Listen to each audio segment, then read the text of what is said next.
We have a massive Lakers trade update to give you guys, and this brand new report that just came out reveals some huge details about a certain Lakers target that we have been talking about for months now, and the Lakers have had their eye on for months now. And as we're getting closer and closer to that February 6th NBA trade deadline date, any sort of rumors regarding this player and the Los Angeles Lakers are only going to heat up from here on out. So today, we're going to talk about who that player is, the new update we have, why he makes sense for the Lakers, why he maybe does not make sense for the Lakers, and if the Lakers can actually pull off this move here on Lakers Digest. If you're new to the channel, my name is Hunter Pitcoff. I am one of our co-hosts here on the channel. We are trying to reach 5,000 subscribers by the end of the month. We were able to get to 4,000 subscribers right before the ball dropped on New Year's Eve. We're trying to get to 5,000, get 1,000 of you guys to subscribe to this channel just in the new month alone to kick off 2025. But let's talk about this new report we have on Jonas Valanciunas and the reported trade value and what the Washington Wizards are asking for the center for their team. And according to Joshua Robbins, David Aldridge, two guys that have been covering the NBA for quite some time, Aldridge in the Hall of Fame, the Naismith Basketball Hall of Fame for his reporting. Both work for The Athletic. This is what they said. They said, quote, one league source whose team is not currently involved in the Wizards in discussions about Valanciunas believes that 2 second-rounders will wind up being the maximum Washington can get for him. So it's looking like in order to land Jonas Valanciunas, at maximum, it will take 2 second-round picks, if not just 1 second-round pick, perhaps, and a matching salary in order to get the deal done. So that is not a high asking price. So that is telling you that the market for him is not that big right now, perhaps, or teams are just not willing to give up that much for him, or the Wizards aren't asking for that much. Now, realistically, if you're a team who signed Jonas Valanciunas with the sole intention of trading him, and the fact that Alex Sarr, who is in the running for Rookie of the Year right now, the 2nd overall pick in this past draft, that's the guy they're going to want to highlight and to give him all the minutes at center. Jonas Valanciunas at this point is really just merely a backup big who's getting paid to probably get traded and play somewhere else. So after signing a 3-year, $30 million deal, it's looking like he's going to be out at some point. And if it's this season, the Lakers are in prime position to get him. And the reason that is because they are still searching for a big. We just got breaking news update from Shams earlier on Wednesday night that Nick Richards, someone who we've talked about on this channel as a trade candidate, a lot of teams around the NBA talked about him as a trade candidate. However, he is going to be going to the Phoenix Suns in exchange for a slew of draft picks. Charlotte ends up getting 2 second-round picks in that deal, as well as Josh Okogie, the defensive-minded guard/wing for Phoenix. So the Suns go for Nick Richards. Now, the question is, are they going to trade Yusuf Nurkic? I was a little surprised he wasn't in that move or wasn't shipped out, but it seems like he is going to be shopped and moved somewhere at some point, as Nick Richards and Mason Plumlee will probably be your center rotation there in Phoenix. So, Nick Richards now, the point I say all this is because he is no longer an option for the Lakers. He is gone out of the picture. A lot of you guys wanted him. I was someone who was in favor of the move, and he is gone. So, the Lakers are going to have to pivot if they want to go get a different big man. And for Jonas Valanciunas, he's having himself a pretty solid season despite the fact that he is on the worst team in the NBA in the Washington Wizards, averaging 11.5, 8 boards, shooting 55% from the field.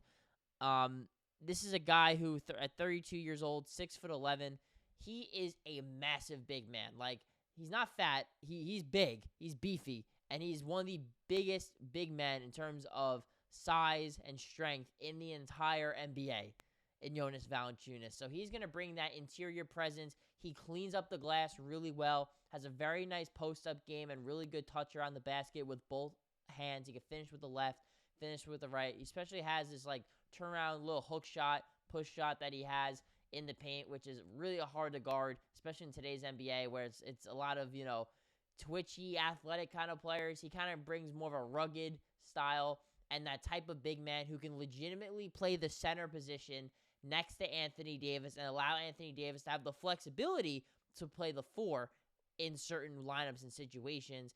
And Jonas Valanciunas can be a starter for you if needed, but he's also good enough or isn't a guy who demands to be in your starting lineup. If the Lakers traded for someone like a Nikola Vucevic or Miles Turner. They're too good of a player. They have to start. They're too good to come off the bench. You're going to have to figure it out, and Anthony Davis has to start at the 4, and LeBron has to start at the 3. Whereas Valanciunas, he can come off the bench, and no one's really complaining about it at all. And he's also a pretty good free throw shooter throughout his career. So Jonas Valanciunas does make a lot of sense for the Lakers in that standpoint. And look, for a guy who's making $30 million, $10 million annually per year, this is a really good value for him. And the Lakers wouldn't have to give up that much to get him. On top of that, they fill a massive need in terms of finding a backup center who you can rely on. Doesn't need to play a ton of minutes. 20-25 is more than enough minutes for Jonas Valanciunas on this roster. And he also is a pretty solid offensive player. He can put up those numbers coming off the bench for you as well, which, again, the Lakers desperately need bench help. He can score. He can get his own basket. It's a different look that the Lakers just don't have. All their backup bigs are skinny and twitchy like Jackson Hayes and Christian Koloko. Jonas brings the size, almost not the same player as Dwight Howard, but kind of brings that interior presence, more so offensively than defensively, just the sheer size that Valanciunas has. And so let's get to our final point here, guys. Can the Lakers go band for band? Can they pull this off and make this move for Jonas Valanciunas? And the answer is yes. This move has been on the table for the Lakers pretty much all season long. And again, as I'm showing you guys the wrong graphic here, the Lakers, realistically, they could trade Rui Hachimura. I don't think they would do that. I think that they would keep Rui in this scenario. So the next guy you're really looking at here is Gabe Vincent. He makes $11 million. The Lakers are a first apron salary cap team, so that means they have to give up more salary than they're getting in return.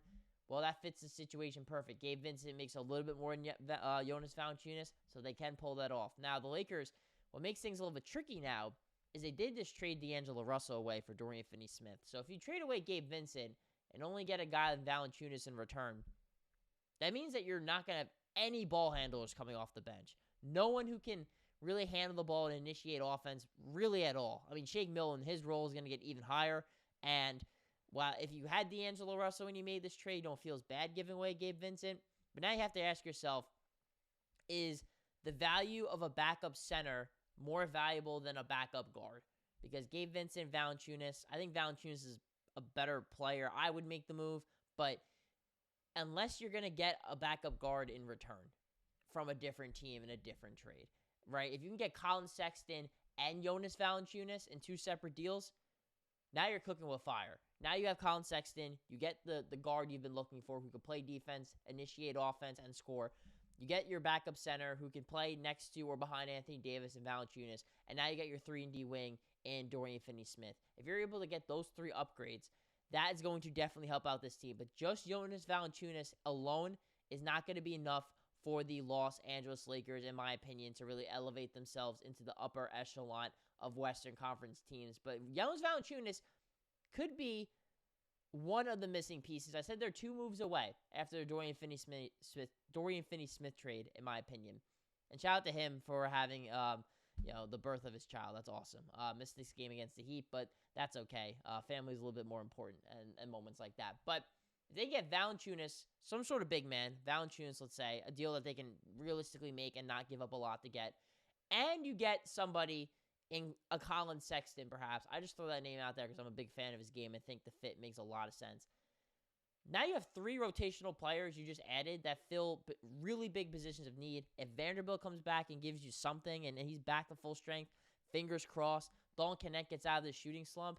Now the Lakers have a legitimate basketball team that fits, makes sense, and hopefully they can gel enough in time to keep a top 6 seed in the Western Conference, avoid the play-in, which they have not done since the play-in's actually been a thing. They've never not avoided the play-in tournament, or they just flat out just didn't make the playoffs, which is pretty crazy to think about. They haven't been a top 6 seed in any of these situations. And the Lakers can have some continuity toward the end of the season. No more trade rumors. No more trade videos from us. Trade hypothetical videos from us. And we can talk about a well-balanced basketball team. But let me know down below in the comments, guys. Do you think the Lakers should pursue a Jonas Valanciunas trade, especially that Nick Richards now is off the market? Does he make sense for this team? Do you think it's a right move? And if that is the right move, can the Lakers, with Rui Hachimura's contract, still make one more move to help out, get a guy perhaps like Colin Sexton, and would that be enough for the Lakers to really contend in the Western Conference? And like I said, guys, 5,000 subscribers. We are trying to reach that. We are about 250-ish, under that away from getting to that goal. So if you are watching all the way through this video, you like what you're watching, click that subscribe button so you can keep up with everything surrounding your Los Angeles Lakers here on Lakers Digest.